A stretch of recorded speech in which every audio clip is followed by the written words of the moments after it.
Shopify grows your business no matter how far or big you grow. Shopify is the global commerce platform that helps you sell at every stage of your business. Whether you're selling your fans' next favorite shirt or an exclusive piece of podcast merch, Shopify helps you sell everywhere. Shopify powers 10% of all e-commerce in the U.S. Allbirds, Rothy's, Brooklinen, and millions of other entrepreneurs of every size across 175 countries. Plus, Shopify's award-winning help is there to support your success every step of the way. Because businesses that grow, grow with Shopify. Sign up for a $1 per month trial period at shopify.com/income, all lowercase. Go to shopify.com/income now to grow your business, no matter what stage you're in.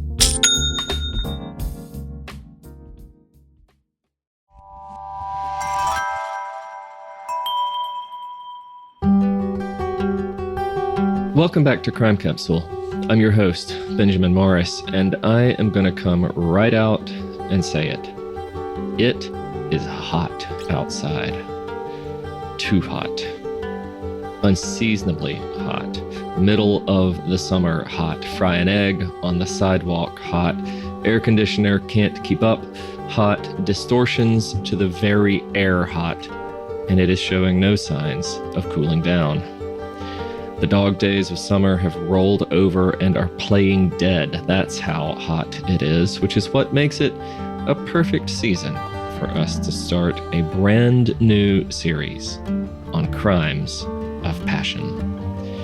You may have heard of the urban heat island theory, not the heat dome under which you may be sweltering even as we speak. The urban heat island records how violent crime often rises with the thermometer as tempers spike alongside temperatures, and arguments between friends or lovers that would normally be coolly resolved turn volatile, sometimes even deadly. It certainly did for the subject of our first case today, which comes from the book Murder in Stark County, Ohio, written by Kimberly Kenney. Kim joins us to tell us about one of the most famous murders in all of Ohio history, a crime of passion whose victim was none less than the brother-in-law of the President of the United States. Perhaps it's true after all, that all politics is in fact local. Kim, welcome to Crime Capsule. We are so delighted to have you join us to kick off our new series. Thank you. It's great to be here. So our series is, for the hot summer months, we are looking at crimes of passion.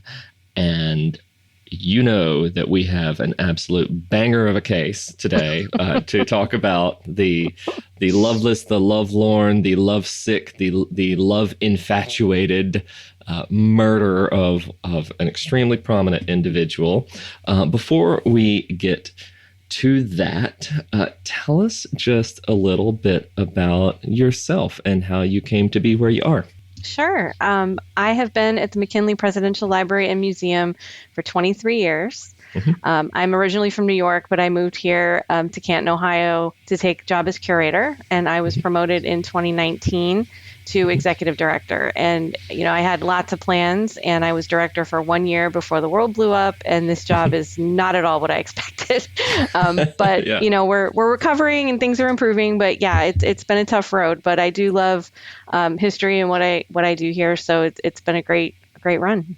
So the world did blow up in 2019 or 2020, as we all know. Mm-hmm. Just out of curiosity, very briefly, how did you guys handle that when lockdown hit? We were forced by the state to close down for a couple of months. And, one of the things that I'm most proud of is that we didn't lay anybody off. I found a way to pay everybody. Everybody kept their health care. It was very stressful, lots of late nights and tears and, mm-hmm. struggling to get it back. But, I applied for every grant there was, and, we're still open and we want everybody to come back. That is amazing. That is a true testament to ingenuity there. And I'm sure that folks were so grateful to see your efforts. Now, you are not just a curator and an executive director. You're also a champion researcher. You have not one, not two, not seven, not eight, but 9 books under your belt. What were you smoking, and would you like to share? Well, I always wanted to be a writer. That was the first thing I ever wanted to be.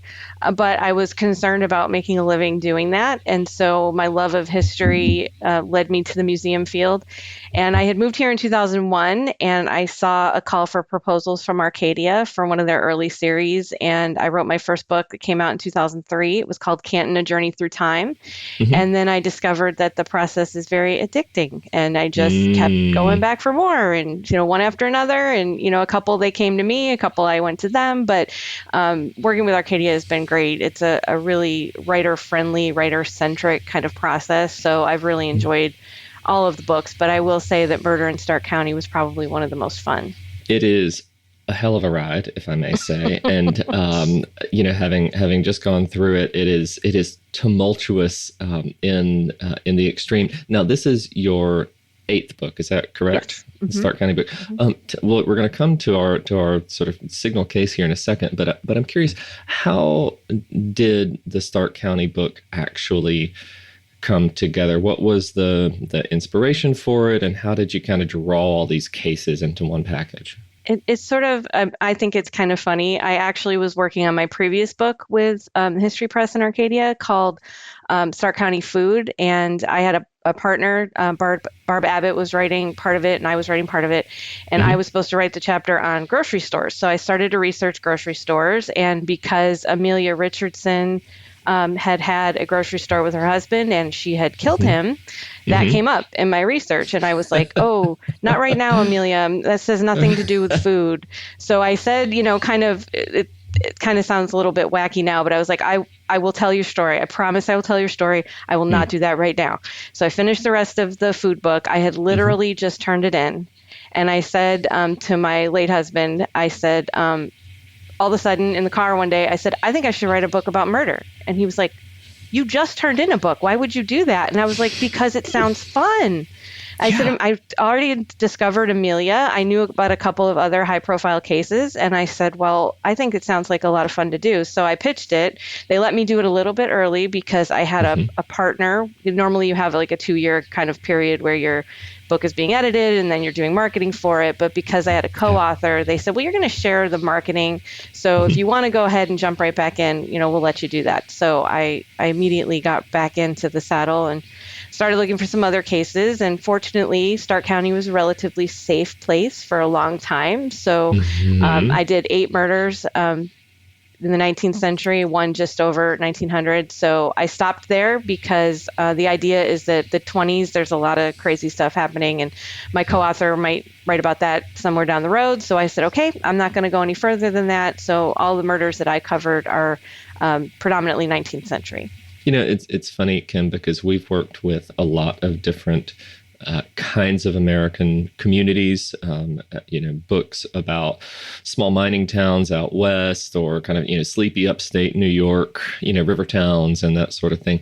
And I think there is still this idea or this kind of myth that the smaller the town, the less happens in it, right? It's like, oh, everybody just kind of knows each other and gets along, talking like Arkansas, White River Delta towns, like that kind of thing. Everybody just, gets by because it's only a sleepy little village. No, no, no, no, no, right?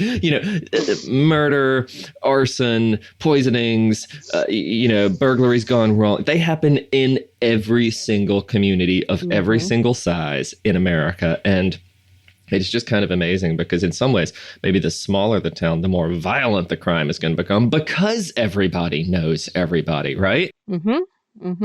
Yeah, it's such an interesting thing with true crime. There's a lot of interest in it, especially right now. There's all kinds of shows and podcasts and things like that. And I often think it's because, we're all very salacious and want to, peek into these things. And we want to believe that, we wouldn't do something like that, or we wouldn't be victims of that.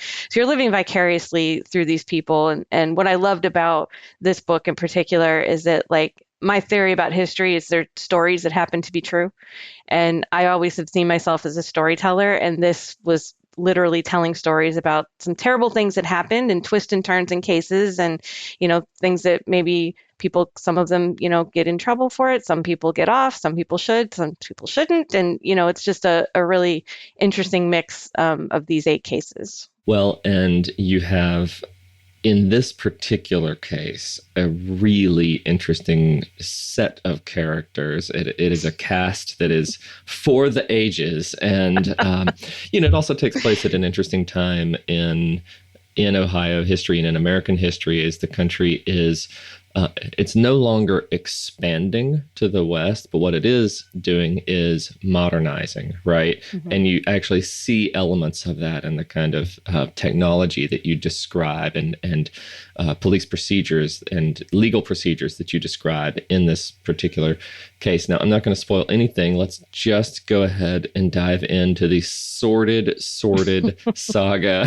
of Annie George, who is arguably, may I make a small assumption? Is she one of Stark County, Ohio's genuinely more infamous residents, just flat out? I think so. Yeah. I think, today people don't really remember a whole lot about her or this sort of case, but I think at the time, it made international headlines. This was the president's brother-in-law who is murdered, and that is a big deal.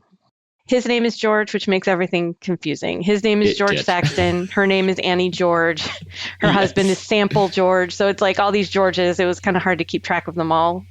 Yeah, I will confess that as I was reading the chapter, it took me a second to unpick who was doing what at each time. And that is not your fault. It's just these darn Georges that are everywhere, yes. Like in Canton, Ohio in 1898. So take us to Canton, Ohio in 1898.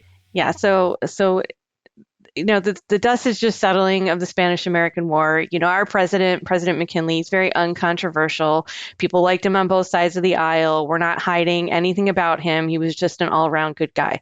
But the biggest scandal that happened to him and his family was the fact that his wife's brother was gunned down in the yard of his widowed girlfriend by his jilted lover. And this happened like a couple of blocks away from where I'm sitting right now. Like this is in the neighborhood of where the museum is. It's right next door to the cemetery where George Saxton is buried. It's all very immediate. The house is still standing. And so it happened right around the corner from our museum. So it's a tale that doesn't, it starts years earlier because Annie was in what she described as a very unhappy marriage. The murder happens in 1898, but the first kind of sign of trouble was in 1892 when her then husband sued George Saxton for being responsible for the alienation of affection from his wife. And I love the way that the newspaper covers it. They say that he accused her of knowing him carnally and kind of being derelict in her duties as a wife and as a mother. And he blames George Saxton for this and sues him for $30,000 in 1892. So that's a lot of money then. And I think the other thing that's really interesting that happens in a lot of towns, we have multiple newspapers, so we have multiple perspectives. So the Canton Repository had been owned by the Saxton family, and in general, they're more sympathetic in the way that they cover all of these lawsuits and the way they cover the trial. There is the Stark County Democrat who's very interested in a little bit of muckraking, and they tell a lot more. They tell more detail, and it's a little bit more salacious things that they want to talk about. So you have the dual coverage of the same thing, but you can see how it's covered by different newspapers. And today, we may not even have a local paper anymore. People, when you do, there's usually just one. So in the course of doing the research, I was like, well, we need to see what both sides are talking about in the public. And all of it, we can presume is true, but just the way that their headlines read and the way that they kind of expound on certain points that the repository that the Saxton family had owned is an interesting way to kind of look at history. Yeah, and you're always going to see that. You're going to see that sort of throughout the arc of a case, from the incident to the investigation to the trial to the aftermath. I mean, you're always going to see those sort of shadings take place, and you have to be very much alert to them. One of the things that is hilarious here, hilarious, sad, but also kind of like, speaks to the intense drama of the situation, is that you don't just have a jilted lover in this story. What you also don't just have a love triangle in this story. You actually have a love square. You have a love rectangle. Okay, so you have George Saxton. You have his on again, off again, girlfriend Annie George. You have Annie's husband, Sample George. But then there's also another person who is pivotal in a later stage, which is Annie's roommate, sort of fellow tenant under Saxton, Eva, right? And so and there's some concern about George Saxton's affections towards Eva later in the game, which then sets Annie off, and it's just Kim, the whole thing is a mess. I mean, it's just a mess. I mean, and the fact that Annie George, is able to get a divorce, it's not easy to get a divorce in the 19th century. So when she goes through with her divorce, she has to go to Dakota. So South Dakota and North Dakota, their territories at that time. And, when she goes out there, the newspaper kind of understands that she's out there with quite a bit of money, and she's not a wealthy lady, but she seems to be living in this hotel. Money doesn't seem to be an object. She's paying her bill every week. So everyone suspects that it's probably George that's paying for her divorce. Now, officially, he's going to deny that. He denies everything for most of these cases, but by all accounts, she couldn't live that way on her own. And so, part of the problem is, according to her, he has promised to marry her if she gets a divorce. And so, he says the only thing that's keeping you from being a society woman is this simple guy you're married to. And if you could get rid of him, all opportunities would open up to you. And he promises to marry her, according to her. So we don't have a whole lot of information from him. He was very tight-lipped about any of the cases. He didn't say a whole lot. There's not a lot written down. And of course, he was killed. But according to her, he promised to marry her once she got a divorce. And that was why she was going to get a divorce, because a divorced woman is in a disadvantage in society in the 19th century. She's got to marry again if she's going to be taken care of and in the world that women live in the 19th century. So she wasn't probably going to divorce him otherwise. She says after the fact she'd never been happy with him. The first day they got married, she didn't even like him. But they had 2 children together. And so, things presumably were okay. According to Sample, everything was fine until George Saxton came into the picture. So, everyone's blaming George. I have to confess, as I read your account, I felt pretty sympathetic, unless there's a reason I shouldn't. And please tell me if there is. I felt pretty sympathetic towards Sample George, Annie's husband, because it does seem like he got the short end of the stick in all this. That he, it wasn't a perfect marriage. No marriage is a perfect marriage.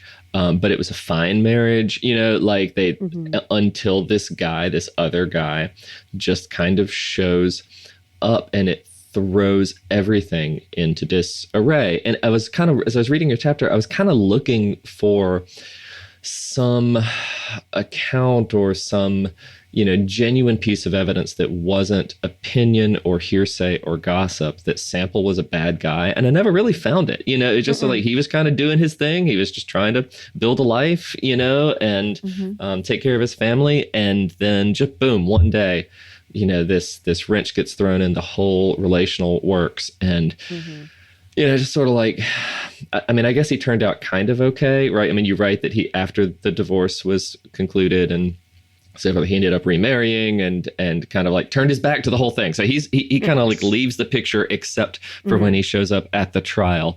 But I still kind of felt bad for him because it didn't seem like he did anything wrong.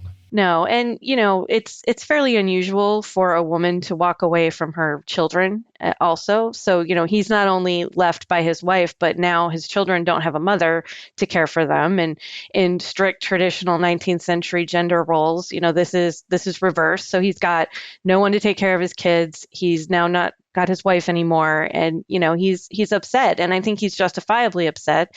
I think a lot of people, the way that it's pictured today, the way that the picture is painted today, Annie is a victim also of George. So not only is Sample, her husband, a victim, but Annie is as well, because presumably she wouldn't have done any of this if she hadn't been kind of promised these things and sort of taken away from her husband. Now, does she have agency in saying yes or no? Of course.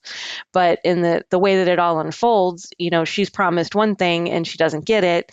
And, whose fault is that? But George Saxton. So he's got a very bad reputation in town. So we have this love rectangle, which is it is nowhere near as pretty and straight edged as a rectangle would like to be. But what's interesting about this particular saga, the arc of this, is that you have you write that there are more or less two phases of activity before the actual murder. I mean, you have the kind of early phase in which everybody first kind of comes together and things get thrown into disarray, but there's actually a cooling off period, right? Mm-hmm. And then things, a year or so later, then things begin to heat back up again, and the square has become reorganized. We are now in a triangle because Sample George has disappeared. He's gone off and done his own thing. The divorce is over. He's out of the picture.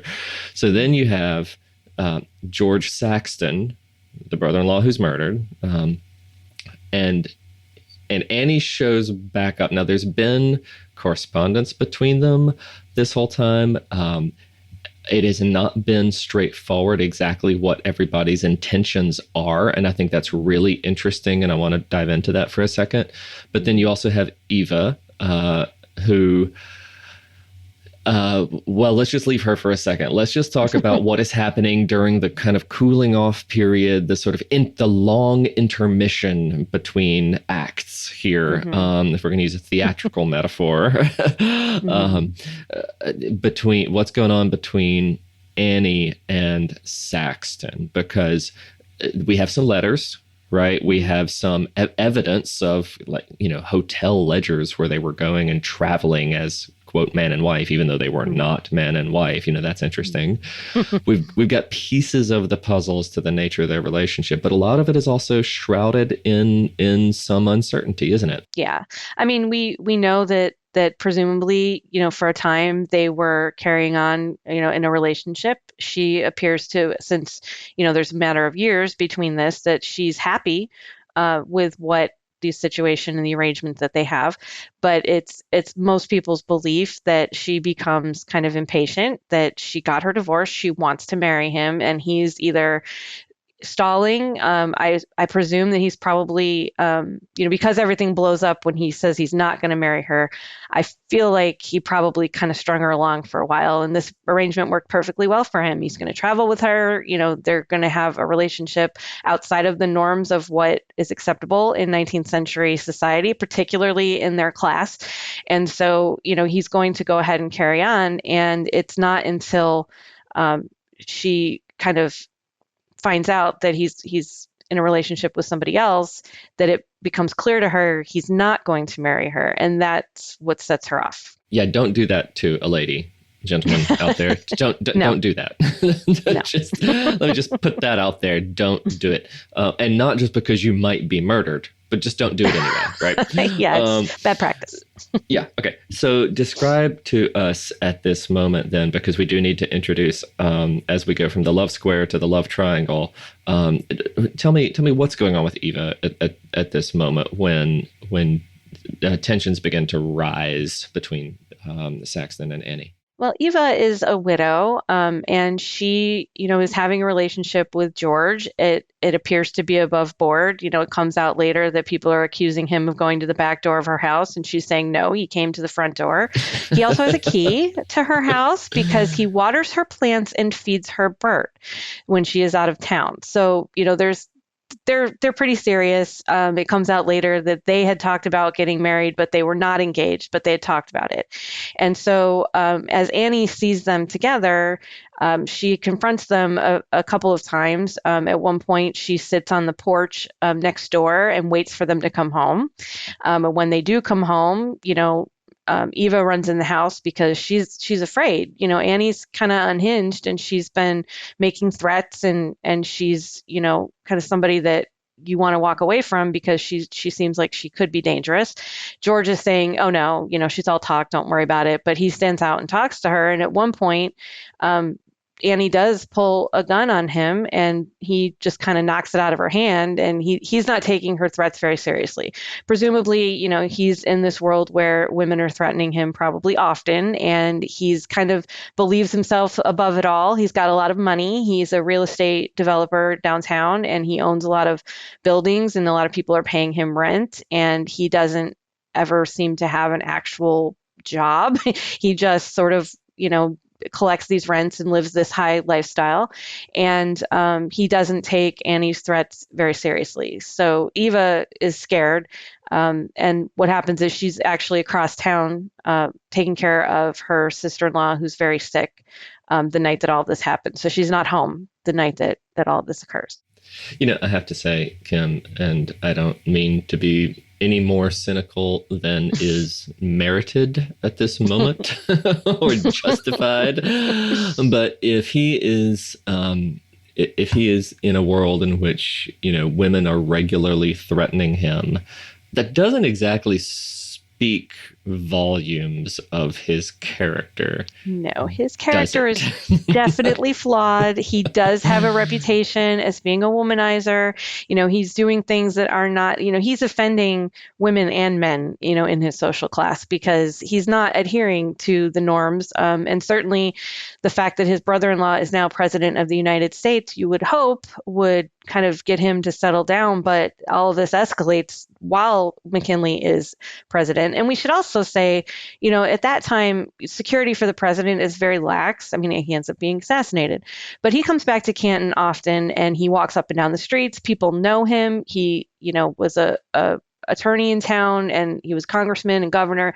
Everybody knows McKinley, and it's a city, but it's a small city. And so it's not as if people are unaware that this is the president's brother-in-law running around town doing these things. And, it's a very high profile, high stakes game that he's playing, and he's going to lose. And quick interlude for an Ohio fun fact. Maybe some of our listeners know this, maybe some of them don't. Ohio has produced more presidents of the United States than any other state in the Union, and you're holding strong, as I understand it. We are the state of 8, yes. There you go. I have a close friend from Cincinnati who likes to remind me of that at every opportunity, and I just thought I would pass that little nugget along. Okay, So I would love for you, there is a passage in your book which I would love for you to just read for us. It's a short passage. We talk about the tensions rising between George Saxton and Annie George as he is stringing her along, and as she's not getting the answer that she wants, and he also is having these dalliances, and she is stalking him, yes, but I mean, she also kind of has a reason to try to figure out what's going on with this ostensible boyfriend of mine or suitor, that sort of thing. The tension's building, the tension is building, and Annie's getting more and more frustrated and angry. And there is something that comes up at trial are things that Annie is saying, not just what she has ostensibly done, allegedly done, but the things that she is saying that she will do if things come to a head. And there is an amazing quote on page 116 of your book where you quote the repository about this first incident of her pointing a gun at George's chest. And you have this amazing piece of reportage where It says, "I will not stand by." Would you just read that long quote? Because it's marvelous. Yeah, I mean, one of the best things about this book is that the people speak for themselves better than I could. Right. So yeah, she reportedly said, "I will not stand by and see George Saxton going with this woman. He has promised to marry me just as soon as my former husband's case against him is settled, and if he fails to keep that promise, I will kill him. I'll do it if I hang the next day, but I do not think any jury on earth would convict me after hearing my story." I mean, I admire a lady who really goes after what she wants and believes in her power to get it. I mean, those are some big words. Yeah. I mean, he has a restraining order against her. She has had, people that have keys to his office let her in. She's gone through his trash. She's definitely harassing him. And it comes out in the trial, multiple people have said to her, "Annie, you need to let him go. You need to look the other way.